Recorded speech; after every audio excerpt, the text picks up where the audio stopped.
امروز میخوایم در مورد شیر خشکایی که به نینیمون دادیم و واقعا مناسب بود واسش و اینکه یک وزنگیری مناسبی رو داشته باشه صحبت کنیم. اولین شیر خشکی که من واسه نینی شروع کردم از همین آبتامیل معمولی بودش که خیلی خوب بود، خیلی طعمش رو دوست داشت، ولی بعد از یه مدت من متوجه شدم که خیلی شکمش رو روان کرده و در واقع اسهال شد نینی کوچولو. به پیشنهادی که داشتیم گفتن که بیایم به نینی آبتامیل پرونوترا رو شروع کنیم واسش. آبتامیل پرونوترا رو شروع کردیم، ولی بعد از یه مدتی که من آبتامیل پرونوترا رو به نینی دادم متوجه شدم که یبوست گرفته با این شیر. بعد از این من تصمیم گرفتم که بر اساس تحقیقاتی که کردم گیگوز 1 رو واسش شروع کنم. گیگوز 1 خیلی خوب بوده، شکمش رو خیلی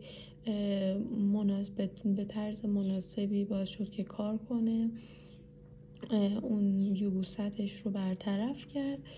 منتها مسئله‌ای که بودش زیاد مزه‌ش رو دوست نداشت، ولی با این حال من همون آبتامیل پرونوترا رو که باز تصمیم گرفتم بدم به نینیمون، یبوستش دوباره شروع شد و من دارم الان در حال حاضر بین آبتامیل پرونوترا و گیگوز در حال مانور دادنم که ببینم نینی در نهایت کدومش رو باهاش راحت تره. مسئله که بودش نینی این بین دوچار یه سری رفلاکس ها شدش که به من گفتن که شیر خشکایی که میبینین روی اینا نوشته شده AR و روی اینم نوشته AR شروع کنم واسه اینکه محتویات معده‌اش بازگشت پیدا نکنه. منتها این به بلاک، حتی با اینکه شیری که استفاده میکردم دکتر براونز بودش، زده نفخ بودش، ولی خیلی سفت بود، اصلا داخل شیشش انگار مثل سنگ میشد و دوست نداشت. اینو متاسفانه نگرفت و ما مجبور شدیم اون 3-4 تا قوطی که داشتیم رو رد کنیم بره.